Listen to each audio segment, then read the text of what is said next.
Zach. Good to see you again, my friend. Hey, Leighton. Thanks for having me back on. Absolutely. It's been a minute, so why don't you give us a little bit of your backstory and tell us what you do, just for the new guests in the audience. Yeah, sure. So I my undergraduate is in microbiome, and I went on to grad school where I'd studied environmental science and engineering. So I have a PhD in that. In grad school, I learned a lot about microbial ecology, and pretty much my specialty or my expertise was doing microbiome sequencing, so DNA analysis for bacteria and fungi. After grad school, I got a grant to study the microbial ecology of vermicompost. So I led a study looking at the bacteria, mostly the bacterial communities in a bunch of different vermicomposts from around the country. And since then, I've kind of spun that out into my own business, where we provide mostly compost testing for bacteria and fungi. I'm getting a bit into soil health these days, though, and trying to really make the connection between compost and agriculture and soil health and all of that good stuff. So we've just started consulting on a soil health grant out of UC Davis, with also partnering with Biofiltro, which is a company that does kind of water treatment with worms. And it's kind of, they have a trickling filter with wood chips that they run mostly agricultural wastewater through. And in the process, kind of create this vermi product or vermicompost. And so we're applying that to 12 different fields in California and Washington. And that study is going to be over 5 years. Last year was our first year of sampling, our baseline sample. So I just have those samples at the sequencing center now. We should be getting some data from that. And I guess in the last year since we've talked, we added fungal analysis to our offerings. We started with bacteria testing. We always wanted to do both, but it was just kind of overwhelming to try and understand kind of both domains of life all at the same time. There's just such a huge diversity of microorganisms in compost and in soil. I was a little overwhelmed, so I took a step back and got the bacterial testing bacterial communities kind of figured out, and understanding what they've all been doing. And I guess in 2025, last year, I started doing the same with fungi and just seeing what was in there and going through all the organisms and figuring out what is what. And we've just been trying to automate those reports. Our business has been growing, which has been great. We just became overwhelmed with trying to get all the analysis done.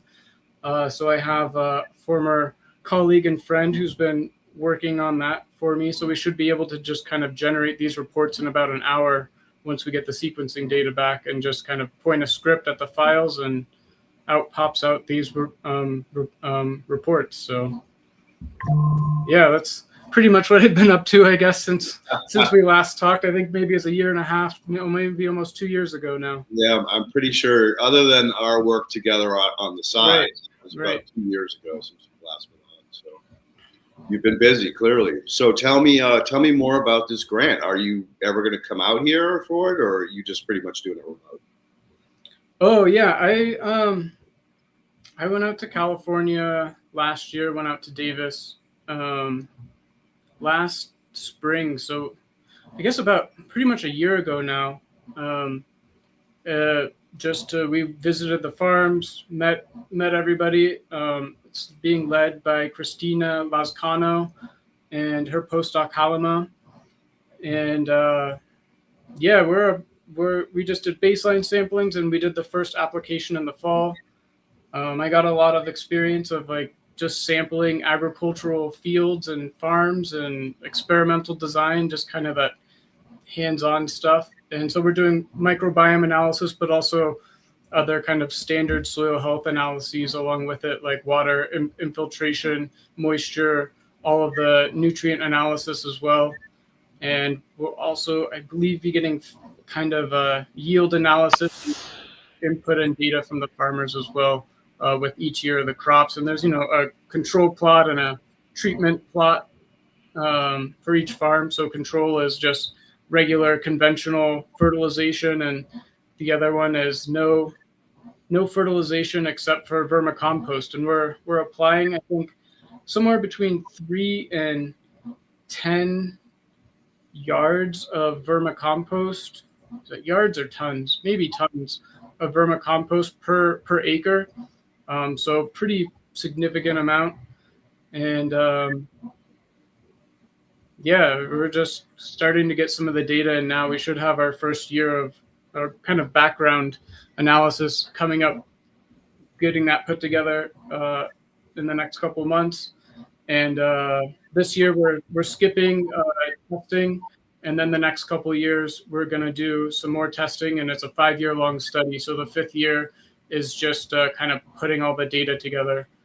But yeah, I have 232 samples is the number of samples we took the first year. So it's a pretty huge project. It's pretty complicated just because it's 12 different farms, all different kind of soil conditions, different crops. I'm a little worried. It's sometimes these studies just get a little overwhelming with the amount of variables you're dealing with, but we're hoping to see some trends. That's kind of why it's a 5-year long study, that maybe we all the farms start trending kind of one direction, and we'll start seeing something and can say something. But yeah, we're still in the early phases. Where are the farms located? SoCal? No, most of them are around Davis. So they're like all in the Central Valley, mostly small towns around Davis and Sacramento, and then that's like half of them. And then the rest are in Washington. It's mostly orchards. We have a lot of perennial crops. We're studying almond orchards, vineyards, apple orchards up in Washington. We have a couple of annual smaller scale farms that we're testing, but that was really a challenge finding farms that did annual crops that wanted to participate. What annuals were you doing? Oh, it's a mix. I think we have the one I know that's in Davis.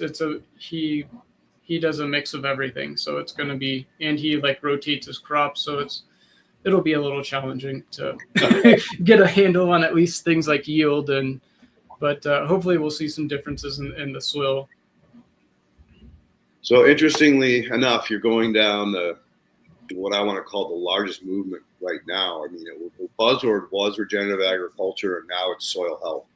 So I think kudos to you for catching that wave early on, because they're already starting to try to hijack regenerative agriculture. There's a company out now that from Syngenta that's offering a product that is supposed to improve soil health, but it actually wipes out the soil biome completely, zeroes it.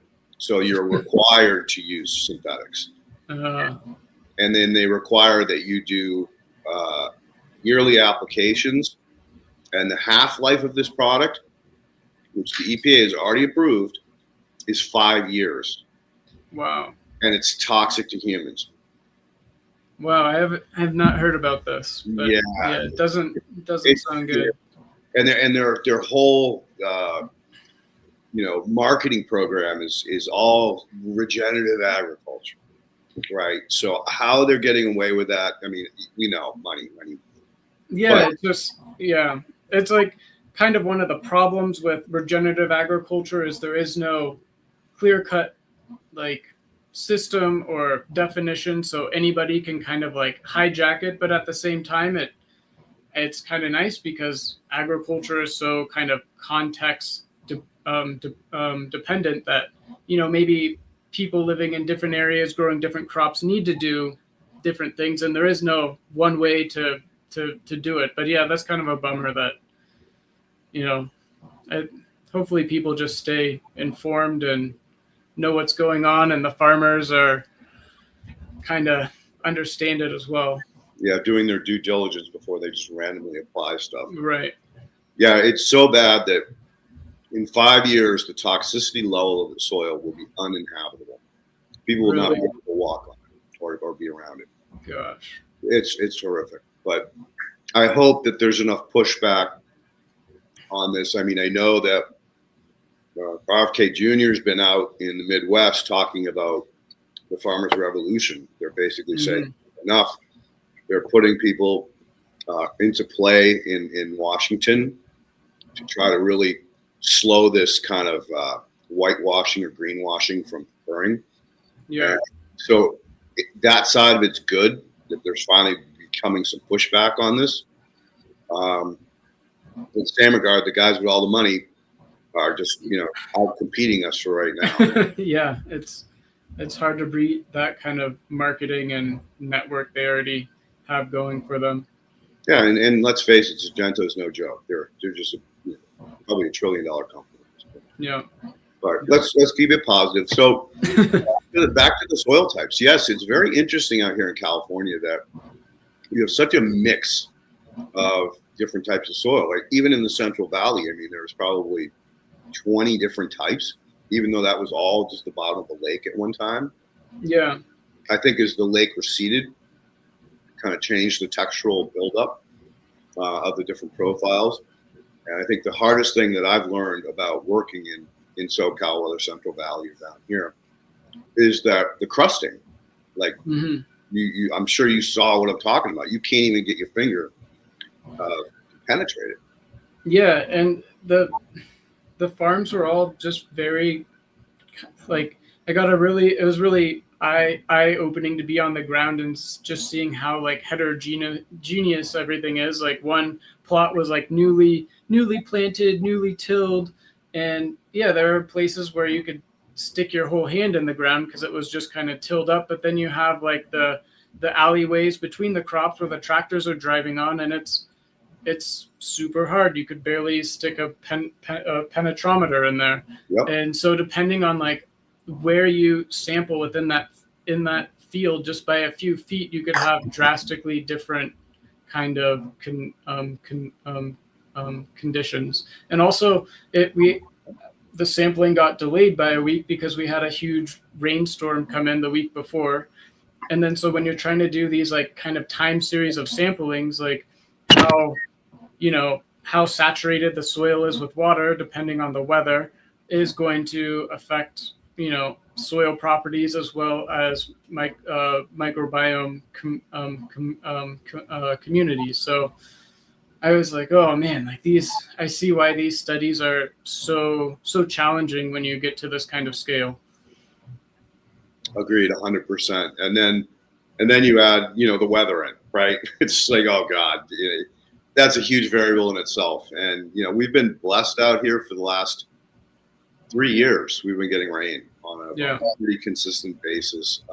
One of the riverbeds that when I first arrived here, I never saw water in it for 3 years. And right now it's still flowing pretty solid because of the rains we had, 3 weeks ago.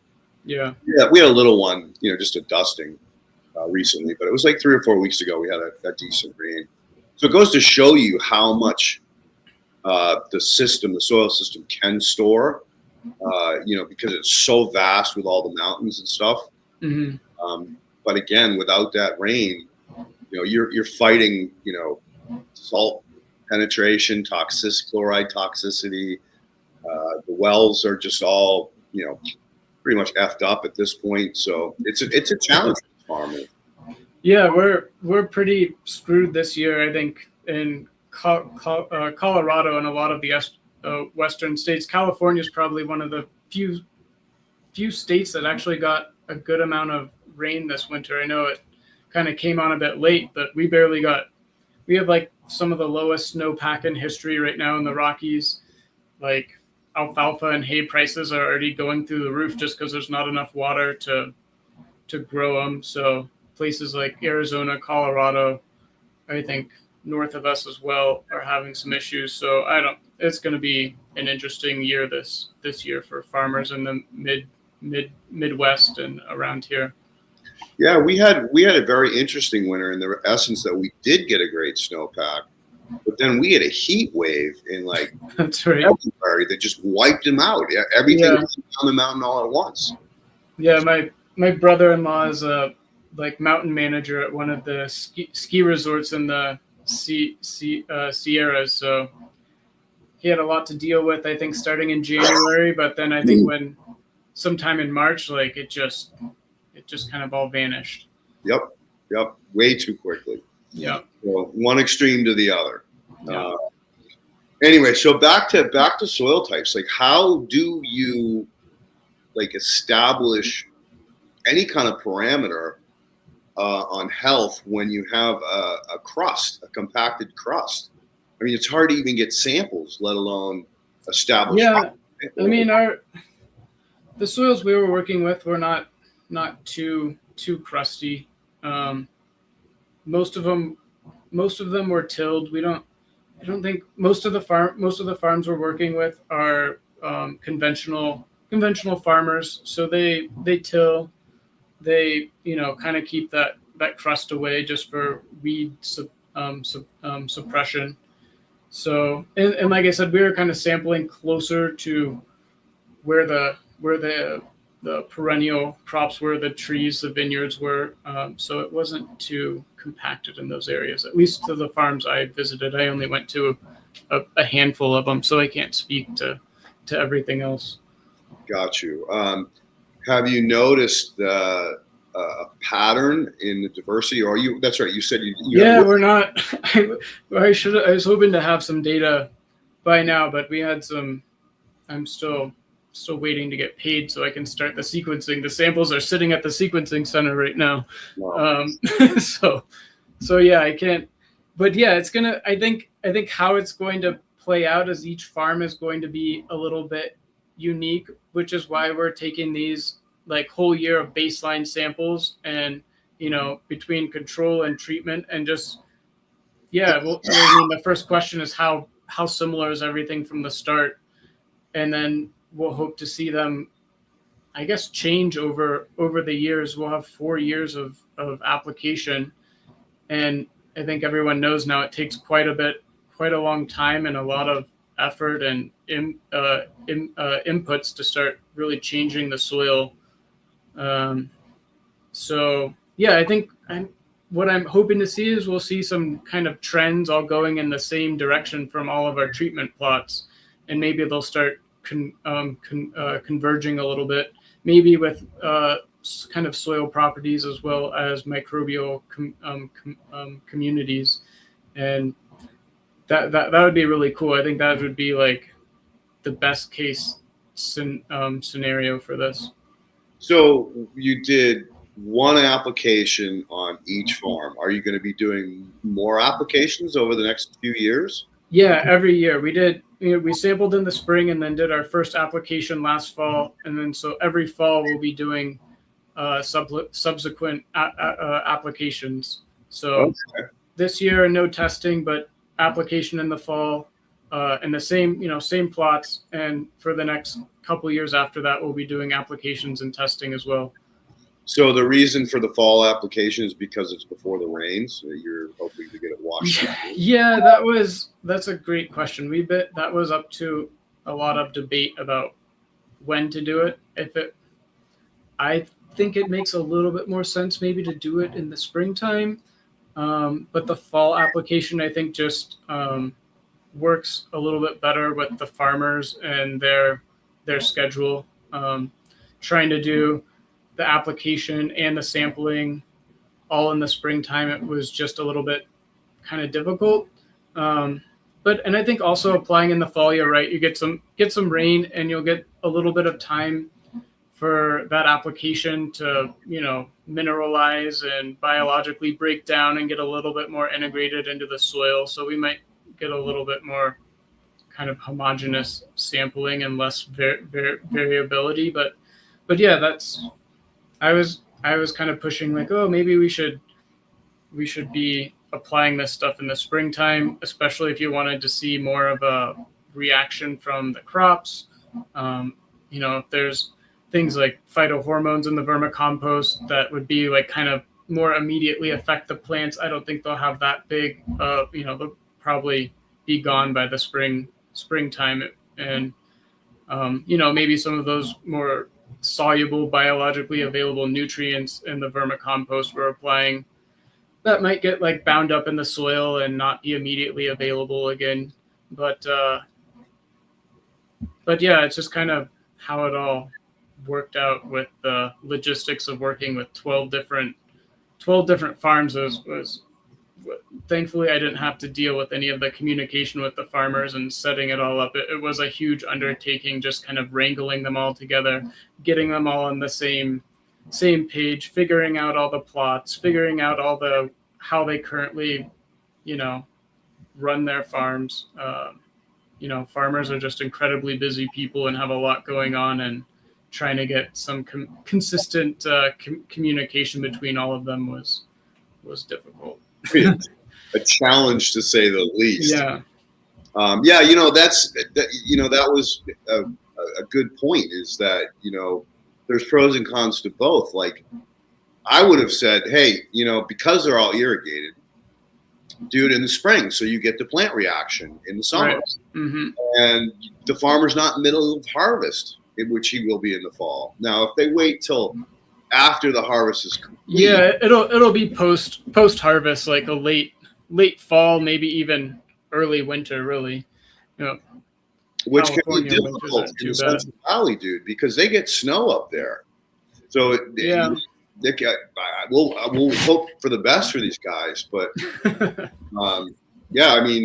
ground doesn't quite like freeze like a rock like it does in Colorado and New England, but you're going to get a lot of potential loss of organisms that are sensitive to temperature under those conditions. But again, everything's a learning curve, right? All of this is a learning curve at this point. I mean, it's great to be alive. It's great to have these tools. We're setting the table. We're building the railroad tracks for the future of these farmers and people in the next generation that are continuing the work, because we'll have done the heavy lifting at this point, really give them a roadmap to how to do this.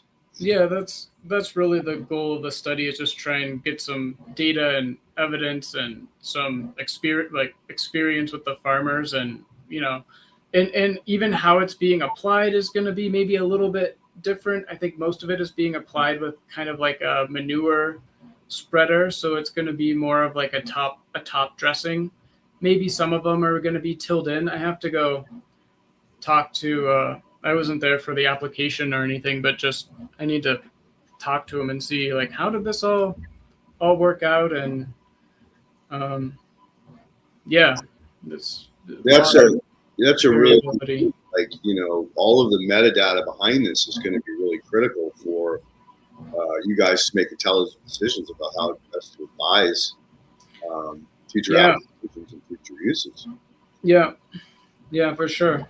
I mean, I wanted to ask you that, like, how are they side dressing? Are they liquefying it, spraying it? Like, what is? Yeah. I've been really, actually a little bit of a side thing, but I wrote a grant with a local farmer around here for a vermicompost application on his like small no-till organic farm, not certified organic, but pretty much organic, and he's interested in getting into worms. And we thought that doing like a vermi, what do you call it? Like a vermi, like sludge kind of. Okay. So not a tea. Not a tea. We're not like going to even minimally filter it out. But I guess a slurry is the word I was looking for. And, but you know how they do like manure slurry injection onto crops, kind of the same way, kind of doing the same thing, because like, I've been kind of messing around with teas and extracts here and there myself. And I just feel like you're losing a lot if you're just kind of just making a tea. And like, what do people do with all the leftover stuff that didn't go into the tea? I feel like there's still a bunch of nutrients and a lot of carbon in there that is just going to waste. Or I mean, I always just throw it in my garden, but So we were kind of discussing it, and we wanted to do like a mini like slurry vermicompost slurry injection study, which is similar to an extract, but we're going to make our. And I think this grant didn't get funded, but we're still hoping to do something on a smaller scale with them this year, and we're actually getting into like verma wash like a verma wash system. I don't know if you're familiar with that. I've kind of just started learning about it myself, but it's kind of the Australian way of vermicomposting, how they do it over there, where they have like their vermicomposters, and then they kind of wash it out with water, which is kind of frowned upon in the US. People are really think that too much moisture is going to kill their worms or something, but I think this actually originated in India. But you have like your kind of vermicompost bin, right? And then you have a bit of a filter, finer mesh filter on the bottom, or back in the day, they'd use kind of just like rocks, and they would just kind of flood it with water and then collect basically the extract or the wash that came out of it. And theoretically, it should be filled with like microorganisms and all the soluble nutrients, all the soluble carbon. So kind of the best part of the compost, in my mind, gets extracted out with the water, and then you apply that to your field. And it's just kind of a lot from a farming perspective. And this was meant to be kind of like an on-farm system that's just really easy, and you not have like all the sifting, all the stuff that goes along with the normal vermicompost operation, and just like using that liquid, either running it through your irrigation system or applying it, and then you take the vermicompost when the system's done and just mix it into a slurry and apply the slurry. We're going to build like a small slurry application system with like a trash pump and just kind of pump it out before seeding in the spring. So yeah, those are some of the stuff I've been thinking about for applying vermicompost or compost. And I think if you do top dress your vermicompost, you should always be like watering it in or doing it before the rains. Like you were saying, you want any of the like really good soluble stuff in the microorganisms really to get down into the root zone of your soil. Well, you might find this interesting. Back in 2014, I did a bunch of slurry studies. Oh, okay. Yeah. And what we noticed was that if you did not till it in, or you did not inject it, which the injection process was a nightmare because of the bullet size.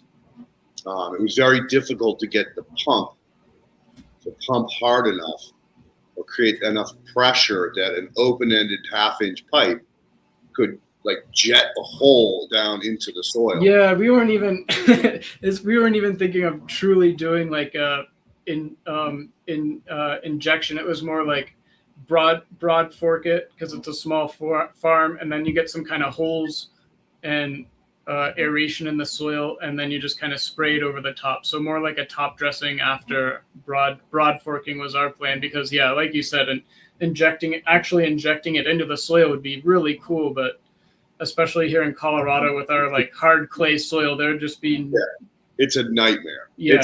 Nightmare.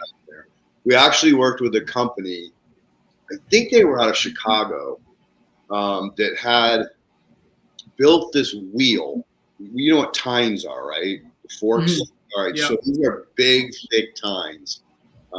They were like a pipe inside of a pipe, because the tine had to penetrate into the soil, and if it hit a rock and not bend over and all this. So it was kind of an engineering masterpiece. I was really impressed with what this guy built. But he dragged this behind his tractor, and he had a 250-gallon tote sitting on top of it for the weight to keep the thing down. And we put slurry in that, and then he injected it that way. And that was probably the best results we got. The ones that we just sprayed on the top, caked, crusted, and killed the soil. Literally. It locked all the oxygen out. Yeah. So that didn't work. The tilling worked better. But the problem was that even after we loosened the soil up and sprayed the slurry, we had to go back and kind of like disc it in so that the moisture and the organisms were now protected to some degree. Yeah. And that wasn't really cost effective. What else did we try? We tried different viscosities. Mm-hmm. Yeah. Heavy sludge versus, Yeah. more of an extract. The extract worked good, but as soon as we got to a certain viscosity, it caked. It turned into like this layer. Yeah. And then it flaked up. Like you've seen like desert, or not desert soil, but like a dry lake bed. It's Yeah. like alligator skin. Well, this looked like alligator skin, except for everything curled up on the edges. So, yeah, I can see that. Yeah, so we lost a lot of stuff that way. We tried going back after application and doing a water application. Mm-hmm. That helped to some degree. I think the best combination we came up with was till, apply, and then come by with a water truck and like hose it down. Hose it down. Yeah. But even that, it went anaerobic to some degree. We had a lot of ciliates and other anaerobes. Some facultatives, which I'm fine with, but I just don't like to see a tremendous amount of ciliates because they eat the flagellates and we're going backwards, not forward. Yeah. Anyway, it was a real struggle, and I ended up leaving that probably 1 or 2 year study, saying, you know what, FTs, you're too weak. Yeah, I'm kind of there with you too. I want to see suspended solids. I want to see chocolate water is what I call it. Yeah. And I get incredible results with it, whether I inject it, top spray it, there's enough moisture to get it down. And I don't have to do a water application after. I generally tell clients, like, hey, if you're in a crusty soil, you got to open it up for me. So you got to do a heavy water event before I apply.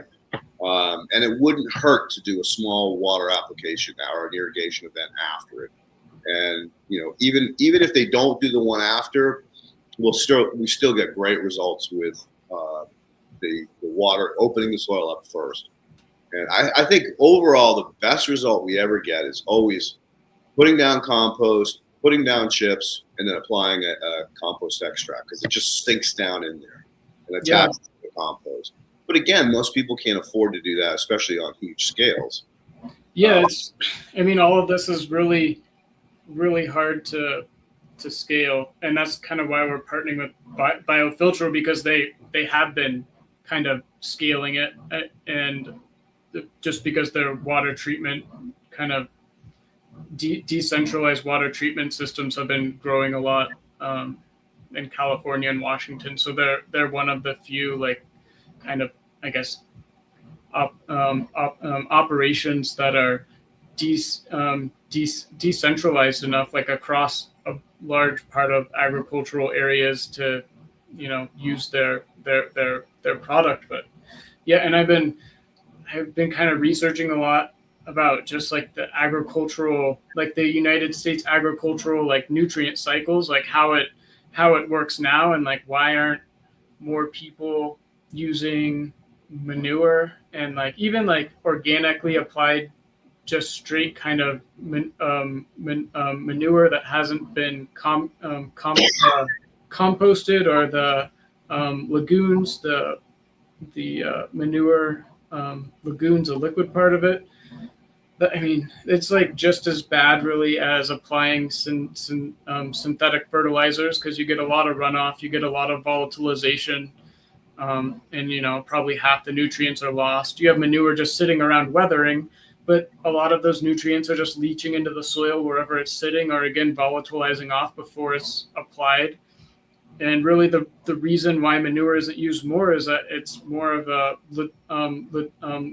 logistics issue. You have all these animal operations that are heavily concentrated, and sure, the farms around those operations are really fertile. They use the manure, but at some point it just gets too difficult to truck manure. You can't truck manure across the whole country to deliver it out to the farms in the Midwest, because it's just not economically viable to be doing that. So what always blew me away was in Vermont, right after the spring floods, and all these farmers are basically farming in floodplains, and so they keep their manure in a lagoon over the winter.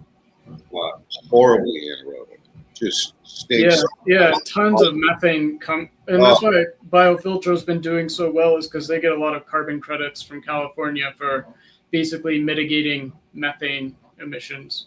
Yep. And then so they'll often spray it, right after mud season, but before you really get into the rainy season. Like we have, what is it called? April showers, spring, May flowers. That was always the term in New England. And so they'd go out right after the mud calmed down. They'd spray the shit and stink the whole town. It was horrific.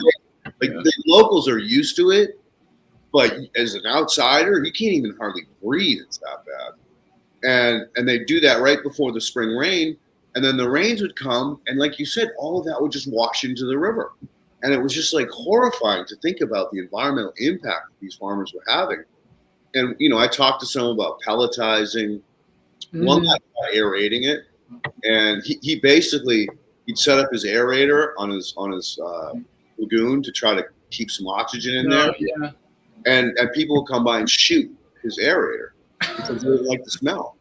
Every friggin' other day he was out there, trying to fix the pump, and finally he just gave up. He's like, this is ridiculous.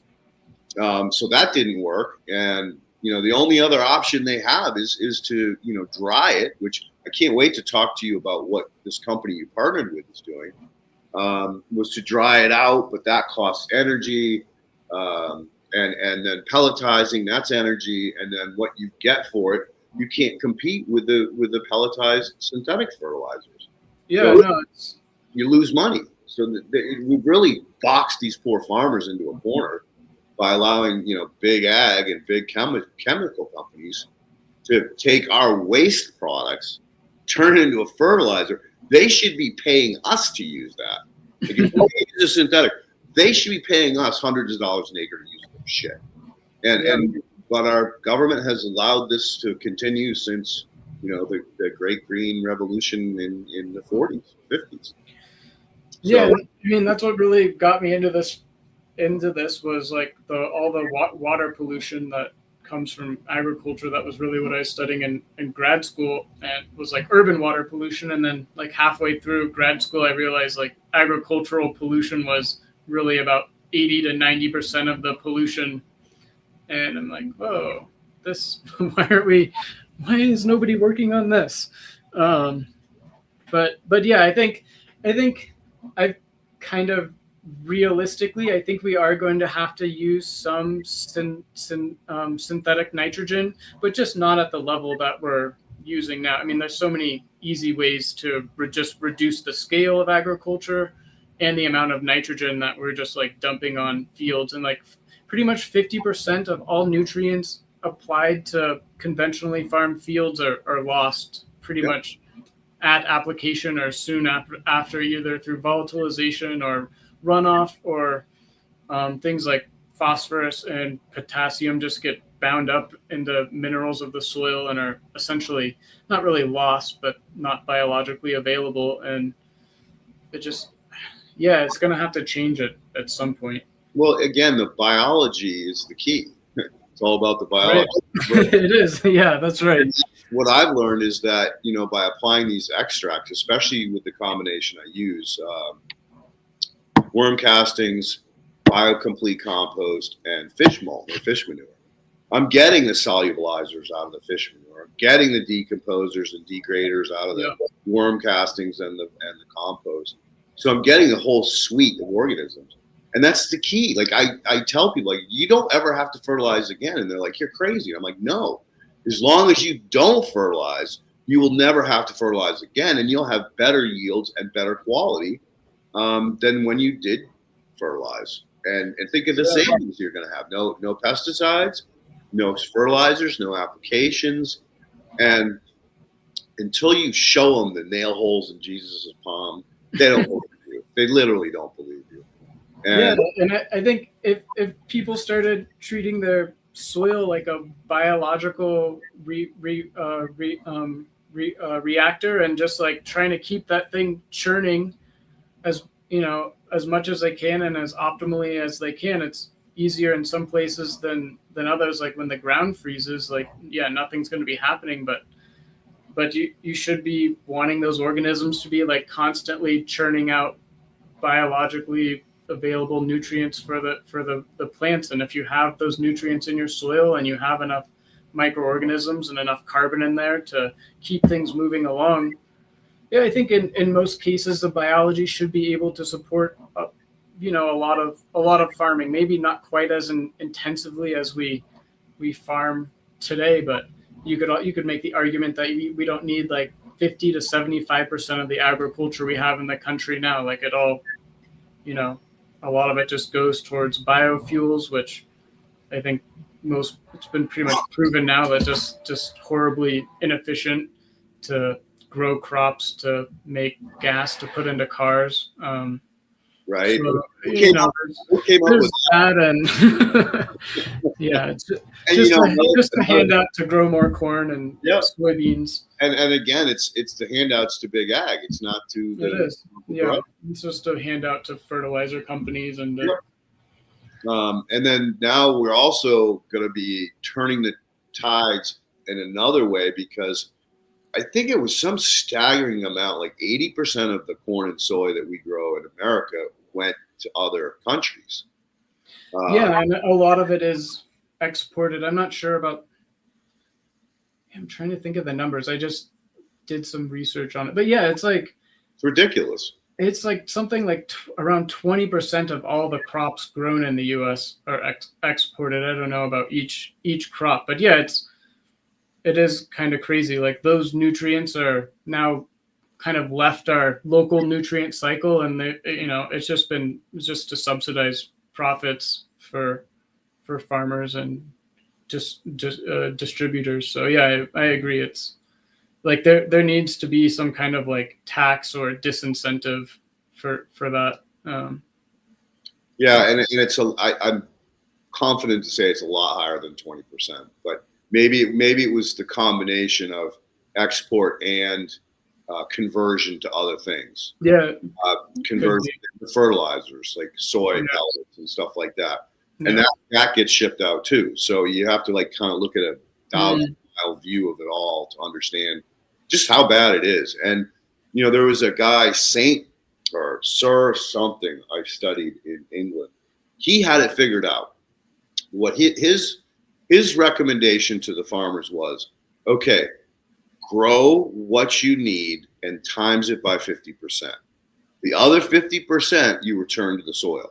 So you maintain your nutrient pool. You're not just pulling everything out year after year after year and causing this, lack of fertility.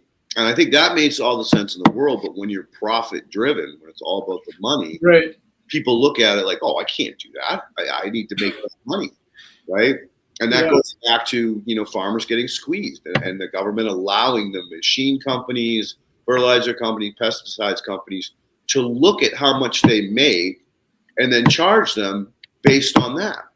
Like, have you ever heard about insurance, commercial insurance? Basically, they say, open your books. Okay, you make $100,000 a year. We're going to charge you 60. And you're like, how can you charge me more based on my profit?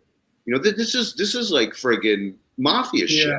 Yeah, and it just like encourages less resilient practices and kind of really allows for the form of farming we have, where if it's, their crop fails, it's like, well, okay, whatever, we're insured on it, it doesn't matter. Where in reality it should be like, I really don't want my crop to fail this year, or I'm going to lose a whole bunch of money. And like, yeah, we don't want farmers going out of business, but we can't have them like just maxing yield every single year. Like that it's not a sustainable system. And I feel like right now we're pretty much all available farmland is being used in the United States, and it needs to be cut back just so we have more like resiliency within our farming. If some of our farms crops fail, like we're having probably a really bad summer this year for agriculture. And there just needs to be some like flexibility and leeway built into the system, which, is going to mean probably less profits for the chemical and fertilizer companies. But a couple other pieces of the puzzle is that you can't even get farm insurance unless you're using synthetics. I've heard that it also dictates how, like, you need to plant by a certain date and you have to manage your farm a certain way to qualify for it. And I agree that, I mean, yeah, That's ass backwards. Insurance companies pretty much run the world these days, right? in almost every aspect of our lives. So, and then the other piece of the puzzle too is that we've got Brazil that's staged to come out of the gate like a charging bull. They are doing regenerative, they are doing biological corn and soy on scales that will blow our minds. Yeah, it's kind of decimating parts of the rainforest and that big savanna they have near Brasilia. But bottom line is, pretty soon, and their cost of labor is a fifth of what ours is. Pretty soon, we won't be able to sell our farm products at that point. And that's going to kind of force what you're talking about, which is farmers walking away from fields and letting them go fallow, because I can't afford the inputs. I can't afford to spend money to not even be able to sell my crop. And so I think that, you know, as the world churns, or the stomach churns, whatever you want to call it, some of these things will be forced into compliance of more of a, all right, let's look at the big picture. How can we make, you know, better products, less expensive, without just destroying everything? I call it mining the planet. Yeah, no, it's a mining economy. It is, yeah. Pretty much all of the phosphorus, all of the potassium is all, like 92% of our potassium comes from Canada. Like that's a huge, like, could be a huge problem. And you know what's crazy too is that we have all kinds of wood-fired power plants. So, dude, back in 2012, I was working with this crazy scientist. I mean, you talk about batshit off the wall crazy, running around with strippers and giant fucking cigarette boats, and you know, he's in his fucking 70s and 80s, just a partying animal, right? He created something called it was a way to create electricity out of heat, and it was so efficient that the U.S. government stepped in and bought the patent. I hope it comes to me. But he was taking them and attaching them to, you know how they have the flares, the flares on landfills and on coal or oil companies and natural gas companies. They have the flares, right? And he would attach one of these machines to the side of their flare, and the flare would pretty much go out, if, you know, just barely burn. But he could generate so much electricity with that for essentially free.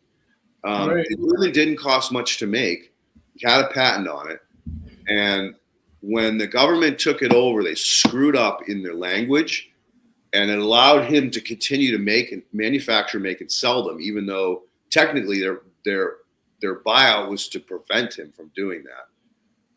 But he was doing it. And so, you know, I looked at that and was like, think of all of the benefits of, you know, heat extraction conversion to electricity that could have been changing, you know, our environmental impact, whether it's compost facility, landfills, you know, the oil. Even like water treatment plants, some of them have to flare off some of the methane. I know Coors Brewery in Golden was just flaring off some of their extra methane from their water. I think it was from their water treatment or one of their digesters they had. But yeah, I heard about, I think there's one company who made like mobile ORC, Organic Rankine Cycle. Oh, check that out. Search it. It's still around. You got to deep dive to find it though. And the guy that made that was this crazy scientist. He didn't keep any money in the bank. Everything he had was in gold coins. Right? If he wanted to go shopping, he brought gold coins with him. He would not use paper. He would not keep his money in the bank. I mean, he was fucking radical for, you know, that's just like 15 years ago. Yeah. Well, if If he's still around, I'm sure he's doing well now. Yeah, we got way off topic. So let's reel it back into. I want to hear more about the company that you partnered with that's doing that on-site water treatment. Biofiltro, yeah. So they are a growing company, still pretty small. They are originally from Argentina, I believe, is where the company started, and then they opened up operations in the U.S. But yeah, they have a few different designs, but they're mostly making these kind of cement, kind of large, almost cement swimming pool type structures, and they fill them with wood chips, and they kind of have a sprinkler system throughout their huge kind of trickling filter beds, and yeah, they just kind of constantly sprinkle this like somewhat pre-filtered but still organic rich wastewater over the wood chips, and they inoculate it with worms, and so the worms multiply and grow, and they start breaking down all the heavy organic waste that's sprayed onto these wood chips. They've kind of find the sweet spot for worms, but and it's pretty aerobic actually through most of the wood chip depth, maybe even all the way through. So you get some ammonia oxidation, but you don't really get a whole lot of denitrification. So you're still retaining a lot of the nitrogen in there, I think. And yeah, the worms are happy in these systems. And then after about, I think around 5 years, the system, things start breaking down. The worms are eating everything, and it gets pretty like muddy and almost more like a compost. So they have to clean out the whole system, take it, kind of shovel it out with a tractor, and they end up with tons and tons of this like vermicompost, and they let it cure for a bit. It's still pretty wet, so they cure it. Last I talked to them about that, they're still kind of experimenting with their curing process, but with all the worms. And yeah, and then it's an agricultural fertilizer basically that's ready to go. And they've been expanding a lot. They recently had a contract with a pretty large dairy company in California. I'm not sure if they've released more on that yet. It was still kind of in the works when they told me about it. So they've been growing a lot, and they're mostly in the West Coast, California, and Washington. Can you get us the contact information for them? Yeah, biofiltro.com. My main point of contact there is usually Patrick Beckett. He reached out to me I've been talking to him for years and done some sequencing with them, and then they're the ones who kind of got me involved with this grant. Ken, did you pick up on that name? Oh. Yeah, I'm just trying to pull it up on the other side. Yeah, let's get them on board here too, because I did some work with New Milford Farms, which is an organic recycler. So they take green waste, grind it up, they make soils. They're part of a really big company out in Ohio, and they called it a biofilter. So the way they compost the green waste is they ran a big oxygen tube in the floor with floor drains, and so they push air through that comes up and oxidizes the compost pile or the green waste they put on top. Now they lose a lot of nitrogen through the oxidizing or volatilizing the compounds. But the problem they have is they also have like a sprinkler system on the ceiling to keep it moist, because what they learned is the composting process will shut down if you oxidize it too much. So they're constantly having to add water. And so the water, which we call leachate, because it's almost pure humic acid, would go out piped, or we call daylighted out, just beyond the parking lot. And the town came in and said, you can't be doing that. Like, look at this giant reservoir of friggin' chocolate, sopping wet mud that's coming out of your system. So they were required to put in a biofilter, which is exactly what you're talking about. They didn't add worms. They just added a shit ton of really coarse wood chips, which helped to keep it aerated and allowed the silt or the leachate to stick to the chips, especially as they start to break down, they just soak it up. Yep. Well, I was there having them blend some soil for one of the projects I was working on down in Greenwich, and they were digging it up, and I was like, oh, dude, look at that stuff. I'm like, well, what is this? Where is it going? And he goes, oh, this is, we got to replace our biofilter every 2 years. And I go, well, what do you do with that? So if we just bury it up on the hill, I'm like, oh, don't be burying that shit, man. Put that in a pile on top of the hill. Just don't bury it. I'm going to microscope it today, and I'm going to have you start blending that into soils, because I tend to believe that's going to be loaded with fungi. Yeah. Sure shit, dude. The mic slides. Oh, here we go. Not quite, Ken. I sent you. It's biofiltro with it's an RO on the end instead of ER. So Spanish almost. Maybe. I'm not that good with languages, but anyway, sure shit, dude. This was out of control. It had so much fungi. Like, you put it under the microscope, all you saw was hyphae strands everywhere. There were flagellates, there were amoeba, there were nematodes. There you go. Yeah, you can see we have one of their systems there. We definitely got to get them on, Ken. I need to revisit this. And we're working with, ESS. Craig and I have worked with you on some of their stuff. And so they're trying to fool around with taking lagoon water from these, cow lagoons, and trying to run it through the machine to see if they can sop up some of the nitrogen in the biology. And so I don't know where the test is at. I mean, this was something we were talking about back in end of last year, fall. And there was all this hype about, we're going to get products sent down. We're going to run it through the mini muncher and see what happens. And I think they kind of dropped the ball on that, but I don't know. But there's a huge need for that up there in that area. Yeah. Because typically what they're doing is they're just taking it and spraying it out in the middle of these orchards on certain days when there's not enough wind to move that odor into the local neighborhoods. And so they're just over friggin' loading certain areas of these giant orchards with that material. So where's it going? Right down into the groundwater.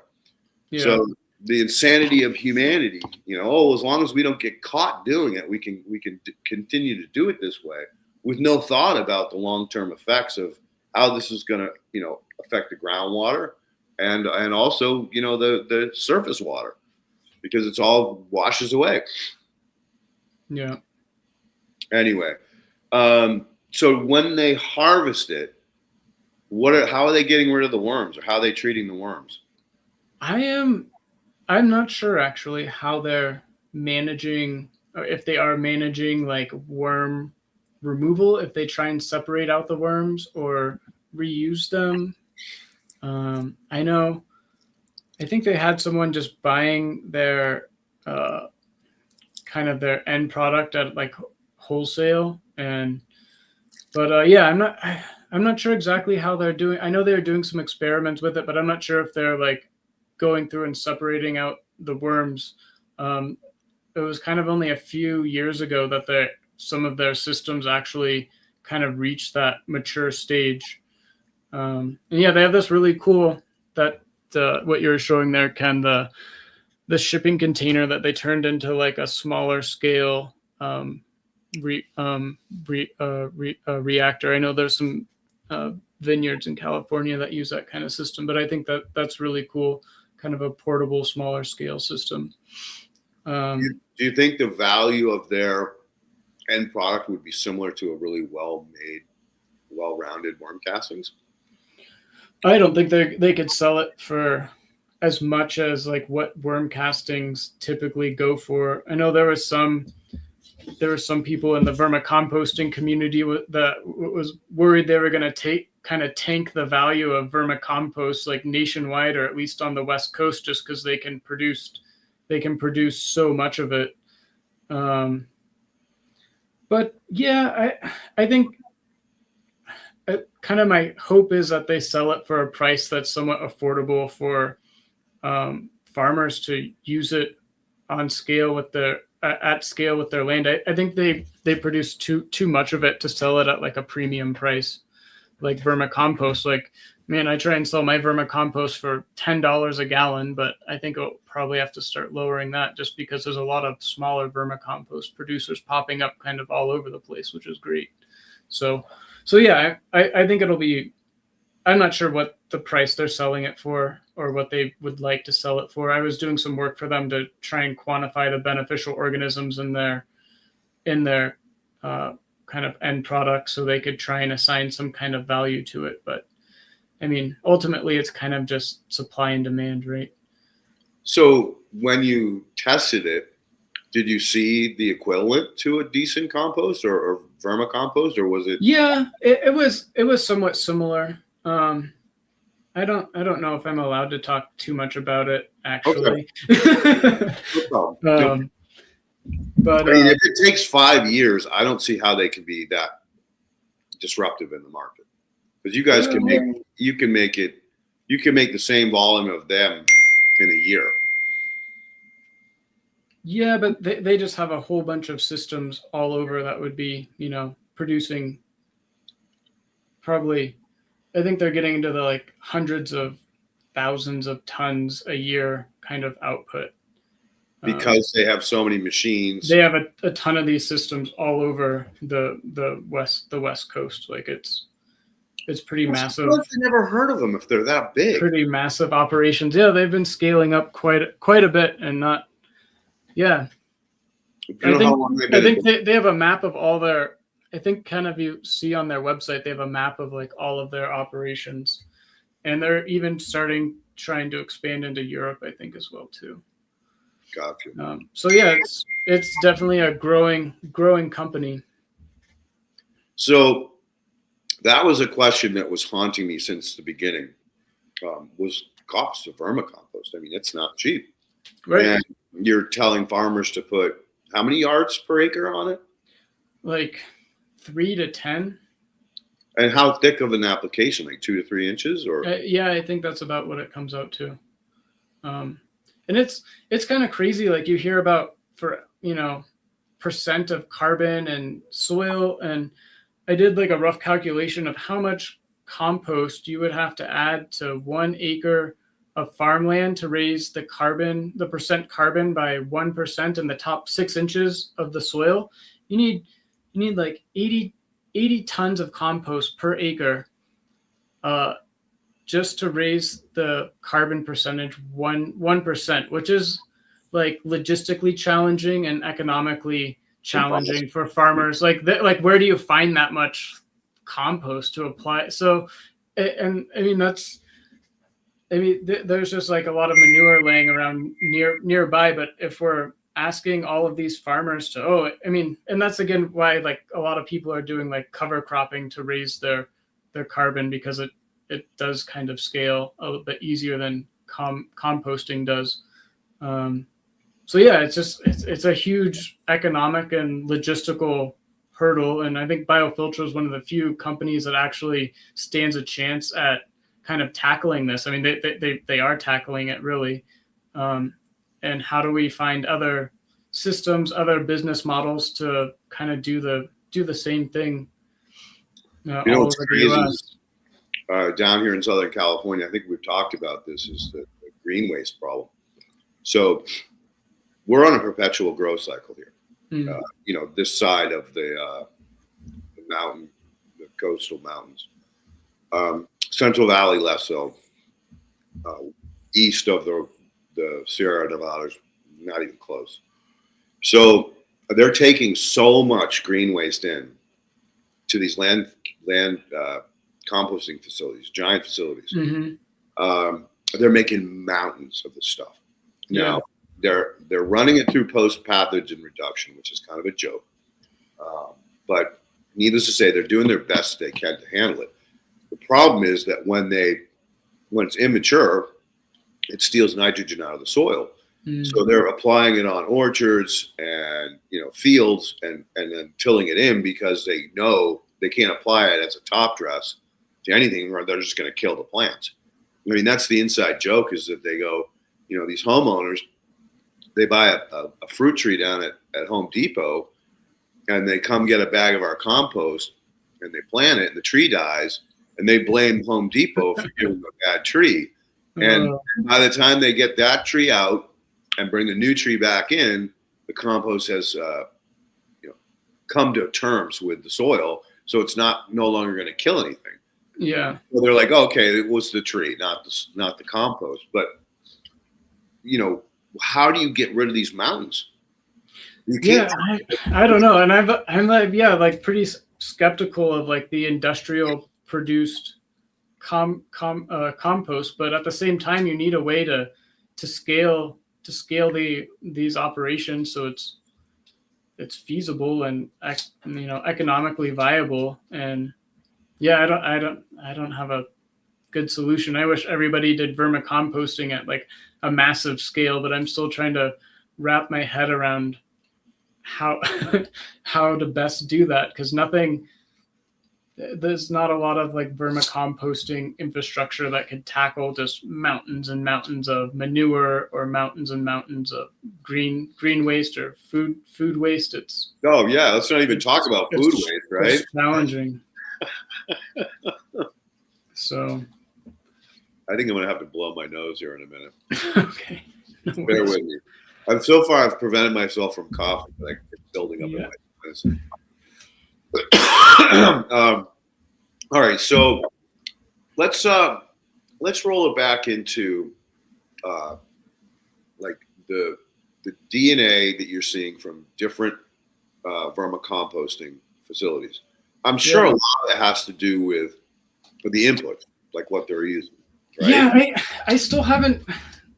I'm getting ready now that I have my analysis scaled a bit more. I'm going to go back and reanalyze everything and run some statistics and get a better overview of like every sample I've tested since I've started the company. But yeah, there are some differences and there are some similarities, and there are some like kind of like microbial communities that I look at and I'm like, this doesn't look great, like there I usually look for actinobacteria as like a big indicator of like good and bad. I'm not sure how accurate that is, but it's spot on. But when I see a lot, I'm like, all right. And diversity, somewhat. I'm not like, if I see a sample that's like not that diverse, but it's enriched in actinobacteria, bacilli, like these organisms that I've kind of defined as plant growth promoters based on literature. I'm like, it's okay. Your diversity is a little bit low. You have enriched for all these beneficial organisms, and it's just not a whole bunch of just kind of random, somewhat unknown microorganisms. I ran some samples for this lady in Romania. Actually, she was I think doing a thesis study.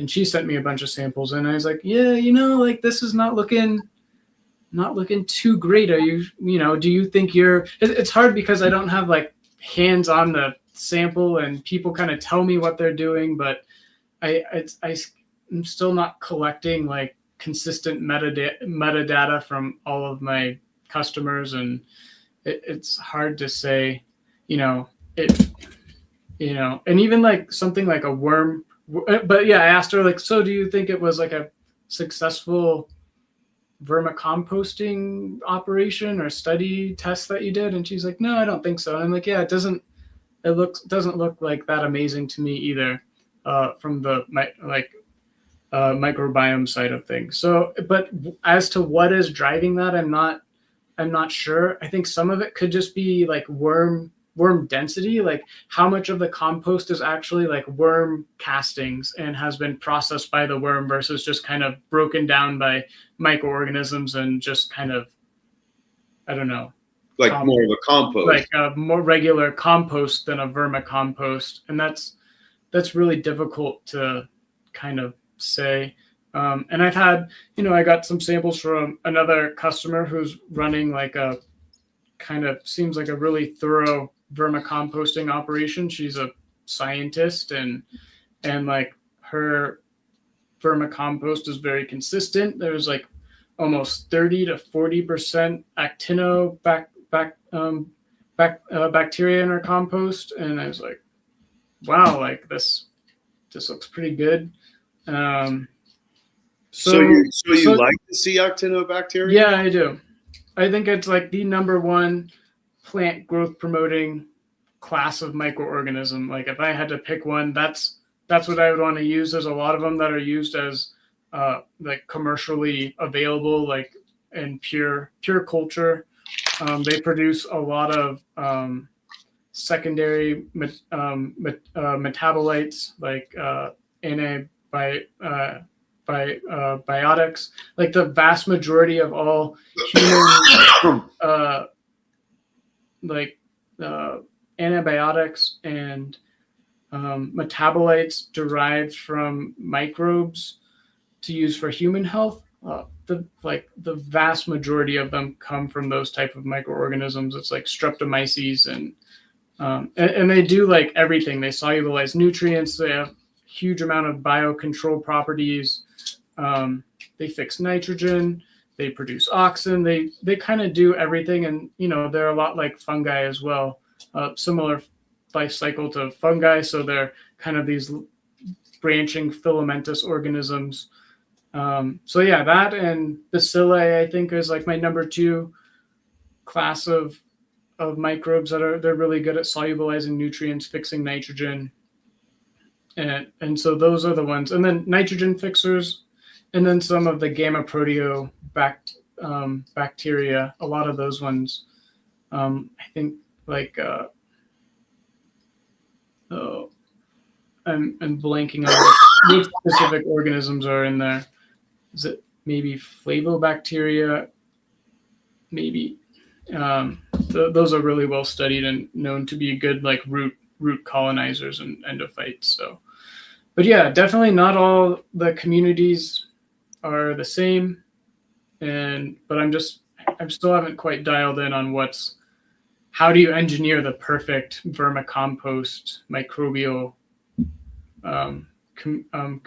community. I think it has to do with like inputs, moisture, the amount of worms you have, how long you compost it for, like all of that I think kind of plays into the formation of those communities. That's why most commercial vermicompost companies aren't really that good. It's like you said, it's animal husbandry, right? All of these things, all these factors play into it. And if you're like, what do you call it, yard cattle or yard feeding cattle stock, those cattle aren't healthy. Yeah. So it's all about input and density. Like you said, at too much moisture, you kill them. Not enough moisture, you cause other problems. Oh, I definitely got to blow my nose. Hang on 1 minute. Ken, you know what? Ken, why don't you open up questions while I'm busy, and then I'll be right back. I can barely breathe. Sure. Yeah, that's great. I got about 15 minutes, and then I probably got to take off here. Okay, sounds good. We'll bring our first one up from Farmer Cheryl. How does the vermicompost vary per farm? Is the feedstock in the vermicompost from materials from each farm? Yeah, that's kind of like what we were just talking about. That it does vary per like vermicompost operation per farm. I get some from farmers, and it's like there's always kind of conserved organisms, like I was talking about, bacilli and actinos. Sometimes there's not very many bacilli. Sometimes there's not a whole lot of the rhizobiales, which are the nitrogen, the classic legume nitrogen fixers. Those are somewhat variable. Sometimes they're like 10-20% of the community, and sometimes they're not really there at all. Typically there's not a whole lot of anaerobic organisms in vermicompost, so that's good. It's always around like 1 to 3% of the community are kind of anaerobes, which I think is pretty normal. But yeah, like I was saying, I'm not exactly sure. Like I have no no recipe for this is how you make the perfect vermicompost. Like I can tell you how I do it and what I think is important. I think having something that controls moisture is really important. I use like shredded cardboard to do that. So you're retaining moisture, but it's not getting too like wet, or the water is just not like running through to the bottom, and then you have to reapply more water to the top. So those kind of things. And I like running like with a really high concentration of worms. So like at the end, it's pretty much all just like vermicompost. It's all vermicast. And even like the sifting, how it's sifted and how it's separated out could be screening for different microorganisms on different type of particles and stuff like that. So yeah, good question, but it's complicated. Well, her next question actually kind of fits right in with that. Has much research been done on the impact of cover crops on vermicompost? Any cover crops that are highly recommended to use in making vermicompost? I can't say I've seen. I don't think there's that much research done on the impact of different kind of cover crops or inputs. I would just say make sure it's like shredded up as well as you can get it to make your vermicompost, so it's all breaks down quickly and evenly. But yeah, I don't have any recommendations for choosing cover crops to make vermicompost. But yeah, not a bad idea if you have that kind of composting capacity. Okay, the next one. Could biofiltra process the manure turning to methane on California farms, and what would they get? Process.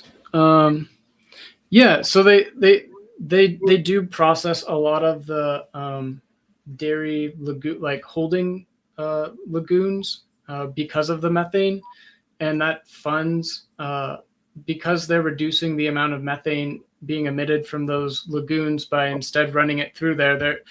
It's going to just there's probably going to be a fair amount of CO2 output, but I think methane is like something like 23 times more effective as a greenhouse gas than CO2. So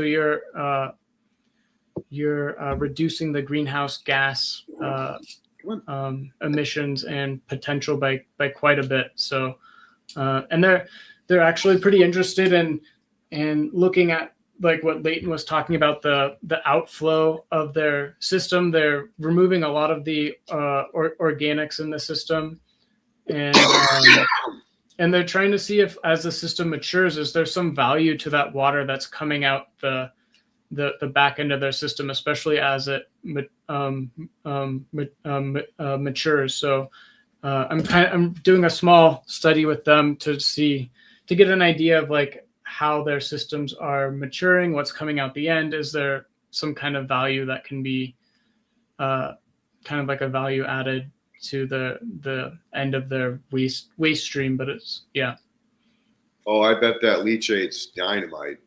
I think by the end of, as the system gets going after the startup phase, I think there's a lot of potential uses for that. Yeah.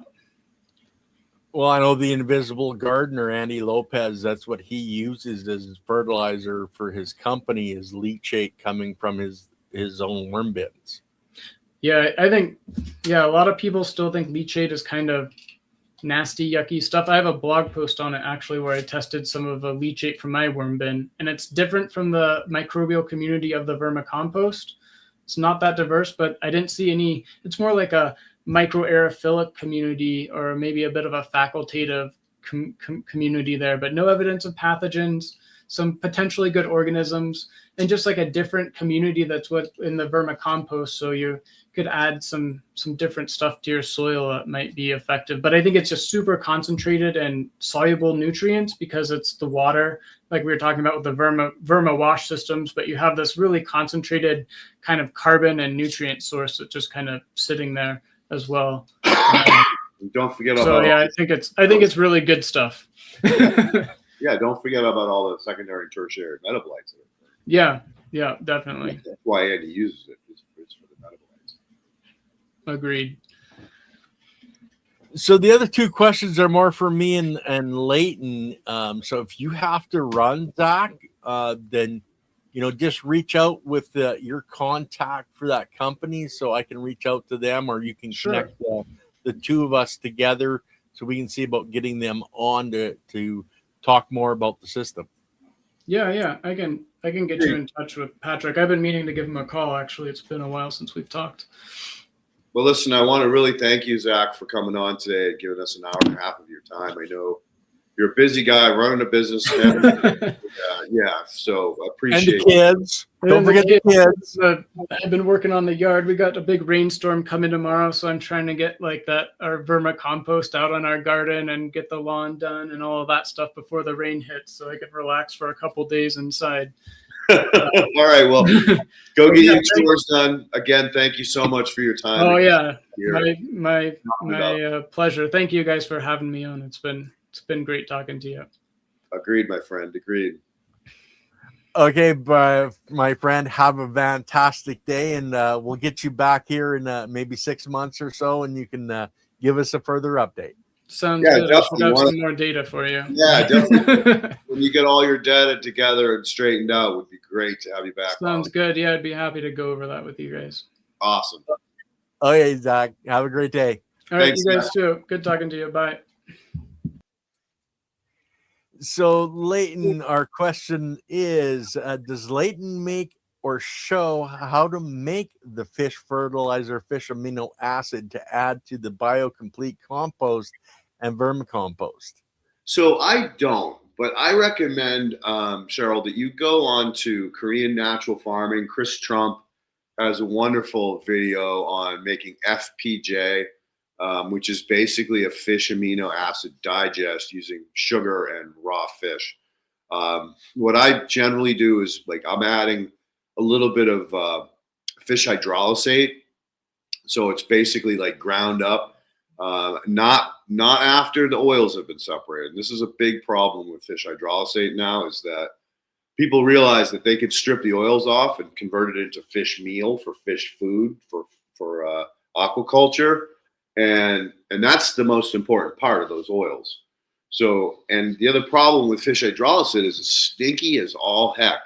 So, typically I'll apply it on the compost, and then I'll put the pile, flip the pile up together so that I'm sealing it inside, so I don't have to smell all of the odors, number one. And number two, I want to trap those odors on the compost. I want them to soak it up, because those odors are volatilized methane, ammonia, and all the goodies that you really want to keep in the compost. So that's the one benefit of the FPJ, is that there's no odor to it when you're done. It's all locked up in the sugar and in the product itself.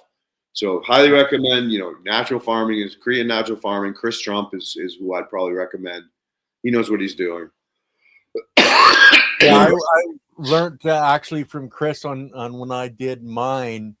And yeah, Chris has some fantastic videos specifically on that. Now, how about Keith in Fish Brew? Is he still producing materials? So Fish Brew is running through some issues right now with management, with lack of staff, and Keith basically quit. He's like, "You guys are idiots," and since then I've sent a couple people over there, and they call me back yelling at me, "Hey, nobody answers my email. No one answers my phone call. What kind of business is this?" So I've just kind of backed off. I know Keith is trying to find another source. There's talk of him taking over the Blue Stream aquaculture place where he used to live. There's talk of him harvesting from another farm on the same water source, not too far away. But he's really super busy with the jobs that he's doing. So he doesn't have the freedom he used to have to run over and, grab samples and microscope them to see. Our goal is to make sure that it has diatoms in it, because that's what creates shelf-stable fish mold or fish manure. Without the diatoms, it gets stinky really quick. And when it gets stinky, you're volatilizing the things that you want to store. I use my nose for everything. well, right now I can't, but Yeah. really tells me what's going on. Okay, so your best option, Cheryl, is to make your own FFA, the fish amino That's what acid, it or is. FA, yeah. Yeah. Not FPJ. That's fruit something. yeah. I can't think of it off the top of my head. I have some because I've made some, but yeah, okay, it's not clicking. But okay, our next one again from Farmer Cheryl. Hoping Leighton and Ken can have an episode on biosolids on It's All About the Biology, the good, the bad, and the messy. What do you think, Leighton? Oh God, that is a very, very dangerous thing. The problem is that there isn't the money, the time, or the logistics to safely test biosolids on a daily basis, because that's what you have to do. Every day, people across the country or the area are flushing their toilets.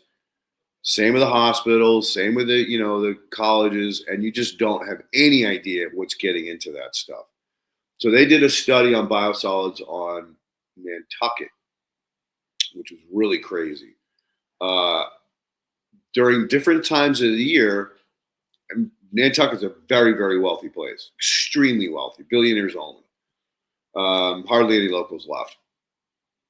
They had the money to do it because they were trying to figure out what to do with these biosolids, because the wealthy people don't want something toxic being spread all over their properties or be next to it. There are examples of farms in Maine, organic farms that took in biosolids and were basically shut down because of the level of PFAs in the biosolids. So Nantucket, on the back of these kinds of warnings that have been happening for 5 or 6 years now on using biosolids, went a little further, and they went into pharmaceuticals, and along with PFAS. And what they found out was that the level of antidepressants and anti-anxieties were through the roof spring to fall, winter, and spring. And then when the summer came around, that level dropped, and the level of high-grade cocaine went through the roof. That's no joke. You can if you search hard enough, you can find that study. And it just goes to show you that, all right, do you want all these pharmaceuticals on your property? Or worse yet, you want to expose your local animals, potentially pets, to cocaine or any other narcotics like fentanyl? It's scary what's happening. And again, every time, every season is going to be different. Depends on who or what is jacked into that municipality, that water system, as to what you're going to end up with. But anytime people talk about biosolids, now I used biosolids in a landscape and it worked really well, but nobody was eating that, right? It was not, and it was like, we used biosolids and then put sod down on top. We used some biosolids and then put plants and mulch around on top of it. So there wasn't a direct exposure to it in any way, shape, or form. There were no pets in the house. There were no children in the house. So I was not overly concerned about it, but I wanted to play with it to see. Now, this was friggin' 20 years ago. So, again, it probably wasn't as bad as it is nowadays because we have so many more people in so many more concentrated areas. This was in Maine, in a relative, it's basically a summer community. So, the level of volume of all these things were strongest in the summer, but I was using shit that had been aged since the following fall, winter, and spring. So I was not as concerned about it. But yeah, I tell people, please don't even mess with biosolids right now until we figure out how to deal with it. Like, it may have to get cooked, sterilized, burned off all of the potential pathogens as well as the compounds and PFAS and who knows what else is in there. So yeah, warning hazard, warning Will Robinson. Now, say it's your own property, and you're gathering this material off your property, you know what's going on your property. With something like that. Dude, I love composting toilets. I actually took Clivus Multrum. Look them up. They have a dry, human manure composting system, and they're set up in parks all over the country, United States of America, where they don't have water, and they have a little solar fan that basically aerates the manure as it's breaking down and keeps the odors from coming up through the open chute that goes down into it. And I converted it I put a liquid solid separator on it, and then I put a low flush toilet. It's one of those toilets where you push the button and it goes poof. So you're using like a fifth of the water a normal toilet uses. We separated out the black water from the gray water, and then obviously the water that went into that toilet was just black water, and then we basically had to harvest a wheelbarrow or two out of that in spring, and spread it around under the flowers and trees and shrubs, and it was a great fertilizer. And again, I know the people that were using it. They're not drug addicts or anything else. They're not on a lot of pharmaceuticals. They were very healthy people. So yeah, if you're controlling the inputs that are going in, I'm all about human manure. It's that's been used for thousands and thousands of years. Unfortunately, nowadays you got to worry about the person that's contributing to the human manure as to whether they're healthy or potentially have some overuse of pharmaceuticals that can affect your environment. But I wish everybody had a composting toilet in their house instead of having these municipal friggin' systems. But the human, or especially Americans, we're the worst. We're so friggin' hyper scared of everything. Look at everyone hand sanitizes and wears masks and stuff. It's insane. We've lost our minds about this, keeping clean and sterile and viruses and germs and kills 99% of germs. And like, no, you know what? You should be just using vinegar and water, not these harsh chemicals, because those are all ending up in the system too. Like every time you scrub your toilet with that blue shit, where do you think it's going?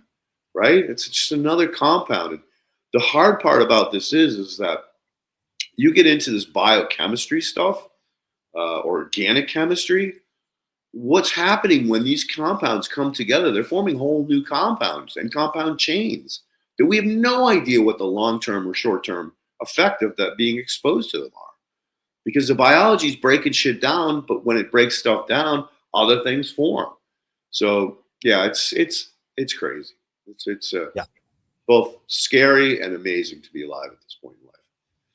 Well, that's what I keep telling the wife. It's a hell of a time to be alive because we get to watch all this. But remember, guys, front row seats. What's that? Front row fucking seats. Yeah. The next 4 years are going to be mind blowing. Absolutely mind blowing. I'm so grateful that my mom and my dad aren't here to see this, because he would be freaking the fuck out as to what's going on. But anyway, sorry. Go ahead, Kevin. I'm off my soap. That's why I tell people observe, don't absorb. Yeah, good point. See what's going on and go, holy shit, where's my popcorn in my sunflower seeds? But don't absorb that negative energy. If we stay positive, and there's indicators in the Schumann resonance where the energy field is rising, and that's us being positive, putting out positive energy. And that's where the next 4 years, it's going to be some wild, wild rides, but we got to have the ups and downs on that roller coaster right now. Yeah, so true, dude. So true. I mean, I don't even want to start talking about it, but you're absolutely right. Like the most important thing is to remain positive. There is some, there's great indication in, the spiritual awareness and awakening of massive amounts of people who are, trying to push this, positive energy and not allowing the negativity to slip into their life. And that's where you need to focus on, is people that are positive, not energy vampires and people that have spewed negative shit. I mean, that's why I'm pretty much reclusive at this point, because, you know, all my friends, everybody, you know, I know just wants to talk about the negative shit. And I'm like, no, you're not going to bring me down. My vibe, I got a nice high vibration. I'm happy. I live in friggin' Southern California, 2 beautiful dogs. I get to get up and do what I love every day. And you're not fucking taking it away from me. Yeah. And we can choose who we actually associate with. That's, you know, one of the best things. We can choose to be happy during the day and not pay attention to that. And if you're allowing those negative people around you and into your life, then make a choice, whether it's family, friends, you know, etc. You know, make the choice to be that higher vibration. But we got one more question, and Mike actually sent me a question on this. Can I make a layer using river rock, lava rock, and expanded shale? And this is for the base layer of the horizontal soil system. River rock is fine. Just don't get smooth. So no, actually, river rock's not good. You want crushed. The smooth, when they're polished like that, bacteria can't mine them. The lava rock's okay because it's got pores. All right.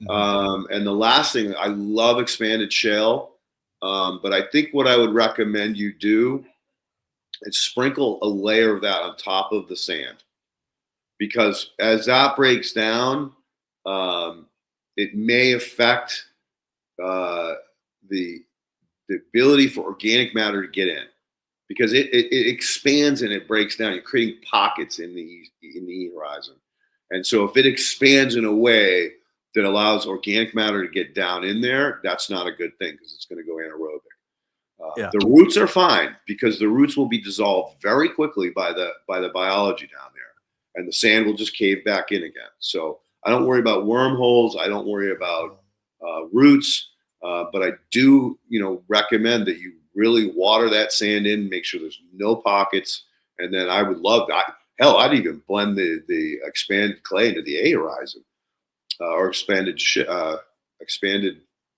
What is it? Jesus Christ, I'm tired. Expanded shale. Expanded shale. Yeah, expanded shale is amazing material. But not in that horizon. I would not recommend the horizon. It just could. There's too many potential problems with that. You know, as time goes, you don't ever want to replace that. That's the whole goal of it. Is you build it once and you live the rest of your life without touching it. Yeah. So you don't want to make sure you have the sand in there, because that's helping to stop those particles from moving in. Yep. Yeah. It's called a sand filter for a reason. It filters. It keeps everything on the surface. Yeah. So that's it for questions, Leighton. I guess you can go, and I know you're not feeling well. You're sneezing and coughing, and dude, this is all got to do. It's all got to do with pharmaceuticals. Like, I don't get sick ever, and you know, I'm on these pharmaceuticals. I've been hacking. You know, I'm not getting congestion. They're screwing me up more than they're helping me. And I just met with my PCP last week, and I'm like, look, we got to change this up. I don't like these ones. So I've got a new one down at CVS, but right now my focus is shifting away from the pharmaceuticals, because they're really not helping that much, and doubling up on the herbs and the mushroom extracts that I'm taking, to see if I double or triple that, if it'll be all right. And I got permission from my herbologist. She said, yeah, none of these are going to have a conflict with either the pharmaceuticals you're taking or your bodily function, although you will have to go through a shift in your gut biome, which, yeah, I'm going through that too. Well, and have you talked to the lady that has the elderberry? Are you still doing the elderberry syrup? I have not reached out to her. I'm spending a small fortune on these other ones.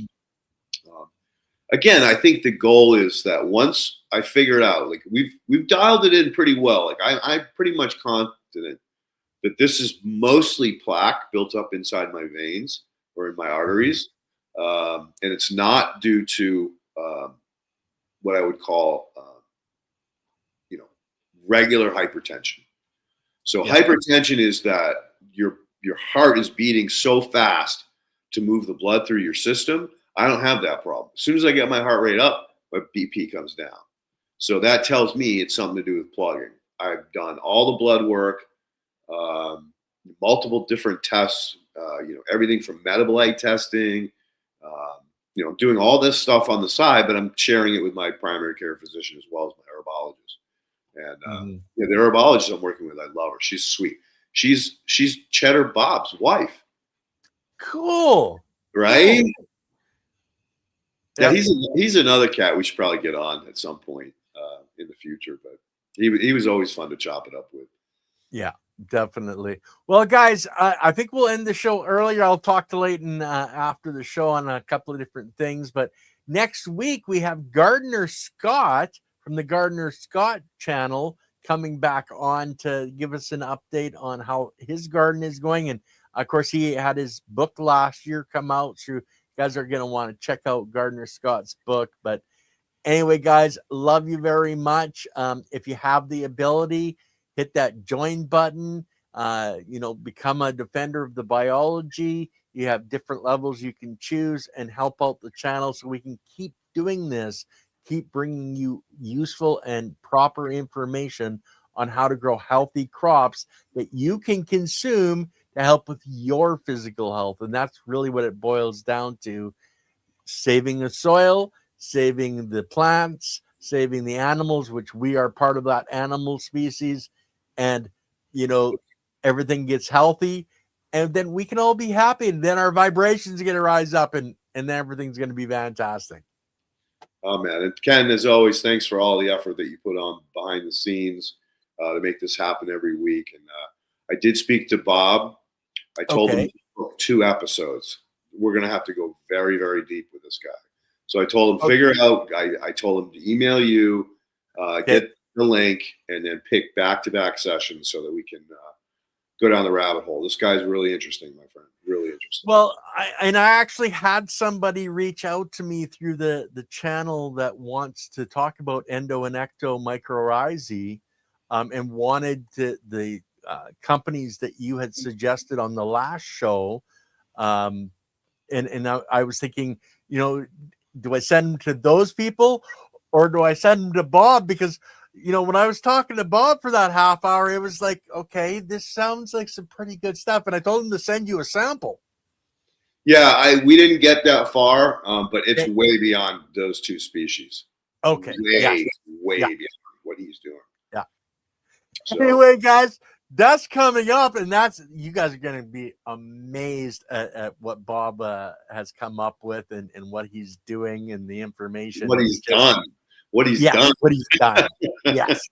All right, guys, I'm going to end the stream there. So me and Leighton talk, but we'll see you guys on Wednesday for Gardens the Untold Story with Andy Lopez. Thursday, the ladies from Chiropractic is Sexy come on. Sundays, we have Dr. Ruffin, Paula Ruffin, who's been on TED Talk a couple of times. She's doing shows on our channel every Sunday. So there's lots coming up, guys. So keep in touch. Make sure you're subscribed. I know a lot of people have been unsubscribed. Check that you have the description, that the notification bell has been clicked on, so you get the notifications for the shows coming up. But peace out, everybody. Love you all.